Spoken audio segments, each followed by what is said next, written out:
Doctor साहब, क्या मेरे हार्ट के अंदर ब्लॉकेजेस तो नहीं है? यह सवाल लगभग डेली बहुत सारे मरीज मुझसे पूछते हैं। तो आज इसी विषय में बात करेंगे कि हार्ट के ब्लॉकेजेस का पता कैसे लगाया जाए। मैं डॉक्टर पंकज मनोरिया हूं और मैं लगभग 18 साल से भोपाल में अपने खुद के मनोरिया हार्ट हॉस्पिटल में हार्ट के पेशेंट्स देख रहा हूँ। सबसे सिंपल टेस्ट से शुरू करते हैं। सबसे सिंपल टेस्ट है ईसीजी। ईसीजी हार्ट के ब्लॉकेजेस को पता लगाने का टेस्ट तो अच्छा है, लेकिन ईसीजी की लिमिटेशन क्या होती है? ईसीजी 70, 80 या 90% अगर ब्लॉकेज हो तो भी ईसीजी नॉर्मल आ सकता है। ईसीजी में चेंजेस जब आते हैं जब आपका ब्लॉकेजेस 100% हो जाता है, ये जब आपको हार्ट अटैक आ जाता है। जैसे किसी पेशेंट को चेस्ट पेन हो रहा है, उसको हार्ट अटैक आ गया है, तो ईसीजी अच्छा टेस्ट है पता लगाने का कि हार्ट के अंदर ब्लॉकेज है कि नहीं। लेकिन अगर किसी को चेस्ट पेन हो रहा है, ब्लॉकेज 70-80% है, तो ईसीजी नॉर्मल भी आ सकता है। तो ईसीजी की नेगेटिव प्रेडिक्टिव वैल्यू बहुत ज़्यादा है। मतलब ईसीजी अगर में खराबी आ रही है तो हार्ट के अंदर ब्लॉकेज की संभावना बहुत ज़्यादा है, लेकिन अगर ईसीजी नॉर्मल आ रहा है तो भी आपको हार्ट अटैक हो सकता है। तो ईसीजी सिंपल टेस्ट है, स्क्रीनिंग टेस्ट होता है। अगर ईसीजी में गड़बड़ आई तो हम लोग फटाफट हार्ट के ब्लॉकेजेस मान के उस हिसाब से ट्रीटमेंट करते हैं। लेकिन अगर हार्ट ईसीजी नॉर्मल भी आया लेकिन पेशेंट को चेस्ट पेन हो रहा है तो हम सेकंड लेवल ऑफ इन्वेस्टिगेशन पे जाते हैं। दूसरा टेस्ट होता है इकोकार्डियोग्राफी। इको से हम हार्ट का वाल्व कैसे हैं, हार्ट की पंपिंग कैसी है, हार्ट के चैम्बर्स डायलेटेड है कि नहीं, यह पता लगाते हैं। इको से हार्ट के ब्लॉकेजेस डायरेक्ट नहीं पता लगा सकते, लेकिन हम ये मानते हैं कि अगर किसी को ब्लॉकेजेस होंगे तो उसकी हार्ट की पंपिंग कमजोर हो जाएगी, उसके जो चैम्बर्स हैं वो डायलेट हो जाएंगे, उसके वाल्व की लीकेज होने लगेगा। तो अगर ये सब चीजें हमें मिलती हैं इको में, तो इसका इनडायरेक्ट एविडेंस होता है कि आपके हार्ट के अंदर ब्लॉकेजेस हैं। लेकिन वही बात फिर से आती है, अगर ये सब चीजें नॉर्मल है तो भी हार्ट अटैक हो सकता है, तो भी आपके हार्ट के अंदर ब्लॉकेजेस हो सकते हैं। तो अगेन इको अगर एबनॉर्मल आ रहा है तो ब्लॉकेज की चांसेस बहुत ज्यादा हैं, लेकिन इको अगर नॉर्मल आ रहा है, चेस्ट पेन हो रहा है, तो भी आपके अंदर ब्लॉकेज हो सकते हैं। क्योंकि 70-80% ब्लॉकेज होता है, 90% ब्लॉकेज होता है, तो इको में कोई चेंजेस नहीं आते। इको में जब भी चेंजेस आते हैं अगेन जब ब्लॉकेज 100% हो जाता है।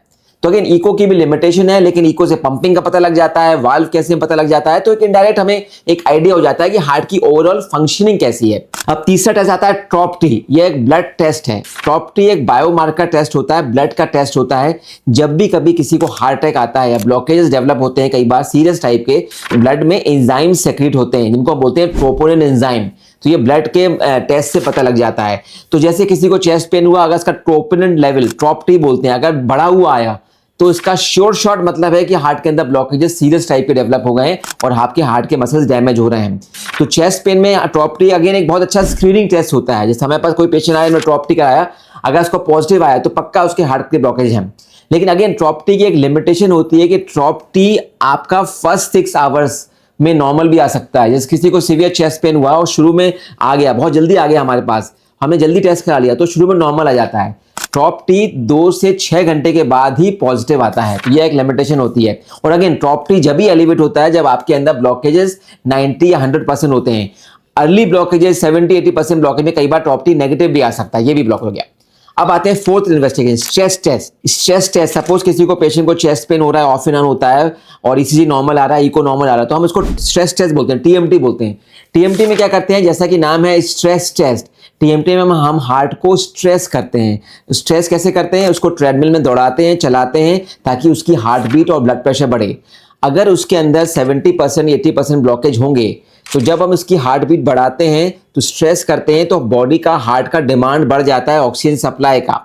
अगर ब्लॉकेज होंगे तो सप्लाई जितना बढ़ाया है डिमांड उतना सप्लाई नहीं पूर्ति कर पाएगा और उसका डिमांड सप्लाई रेशियो गड़बड़ा जाएगा, तो फिर ईसीजी में चेंजेस आना शुरू हो जाएंगे या पेशेंट को चेस्ट पेन आना शुरू हो जाएगा। तो इसका मतलब होता है स्ट्रेस टेस्ट पॉजिटिव है, पेशेंट के अंदर ब्लॉकेज हैं। ऑन द कॉन्ट्ररी, अगर हमने ट्रेडमिल में चलाया, खूब तेज चलाया, हार्ट रेट बढ़ाई, स्ट्रेस भी किया, तो भी कोई पेशेंट को चेस्ट पेन नहीं हुआ, चेंजेस नहीं आए, मतलब पेशेंट के अंदर ब्लॉकेज की संभावना बहुत कम है। क्योंकि अगर ब्लॉकेज होते तो तेज चलाने में, स्ट्रेस करने में डिमांड बढ़ती और सप्लाई ना, ब्लॉकेज की वजह से सप्लाई ना होना की वजह से, डिमांड सप्लाई रेशियो गड़बड़ की वजह से उसका स्ट्रेस टेस्ट पॉजिटिव भी आ सकता था, तो वो नहीं आया, मतलब ब्लॉकेज की संभावना कम है।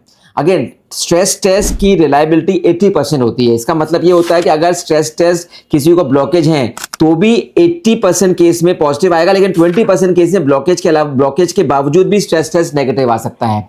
सिमिलरली अगर स्ट्रेस टेस्ट पॉजिटिव आता है तो सिर्फ 20% केस में ब्लॉकेज नहीं होने की वजह से भी स्ट्रेस टेस्ट पॉजिटिव आ सकता है, तो उसकी रिलायबिलिटी 80% है।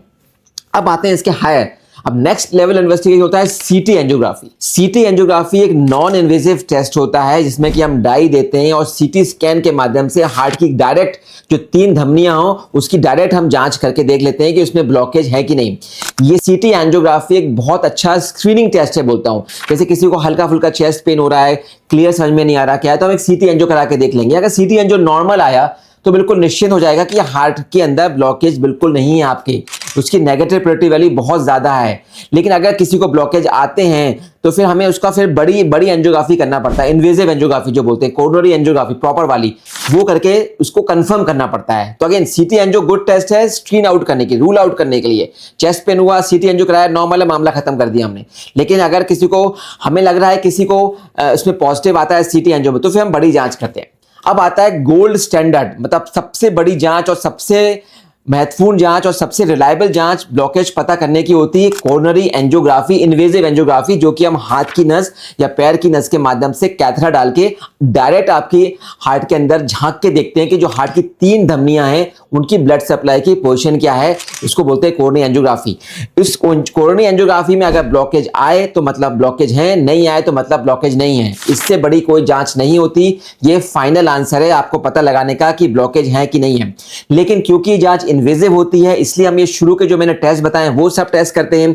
उसमें हमें अगर लगता है कि हमें और टेस्ट करना है या हमें लग रहा है कुछ डाउट है तो तभी हम पेशेंट को एंजियोग्राफी की एडवाइस करते हैं। लेकिन मेजॉरिटी ऑफ जो पेशेंट्स होते हैं उनको ईसीजी, इको, ट्रॉप्ट्री या टीएमटी टेस्ट करा के हम उसको सॉल्व कर लेते हैं। और सिर्फ 5 to 10% केस में ऐसा होता है पेशेंटों को जिसको कि हमें एंजियोग्राफी पे जाना पड़ता है। तो ये स्टेप लैडर पैटर्न हम अपनाते हैं। पहले ईसीजी करते हैं, इको करते हैं, ट्रॉप्ट्री करते हैं, टीएमटी करते हैं और फिर हमें डाउट होता है तो या तो फिर हम सीटी एंजियो या फिर नॉर्मल एंजियोग्राफी करते हैं। जब हमें कंफर्म लगता है कि पेशेंट को ब्लॉकेज की संभावना बहुत ज्यादा है तो फिर हम डायरेक्ट एंजियोग्राफी करते हैं। जब हमें लगता है कि ब्लॉकेज निकल भी सकते हैं और नहीं भी निकल सकते, जब हम सीटी एंजियो की एडवाइस करते हैं। तो दोस्तों ब्लॉकेजेस हार्ट अटैक का बहुत बड़ा कारण होता है। तो यह वीडियो सबसे शेयर करिए, सबको ये जानकारी मालूम होना चाहिए कि ब्लॉकेजेस कैसे आते हैं, क्योंकि ब्लॉकेज अगर हम जल्दी पकड़ लेते हैं तो उसका ट्रीटमेंट बहुत सही होता है और हार्ट का मसल को डैमेज होने से हम बता सकते हैं। कोई भी आपको डाउट हो हार्ट के ब्लॉकेजेस के बारे में मुझे कमेंट बॉक्स में लिखिए, मैं आपको उसका जवाब दूंगा। मैं डॉक्टर मनोरिया हूं और मैं भोपाल में कार्यरत हूं। धन्यवाद।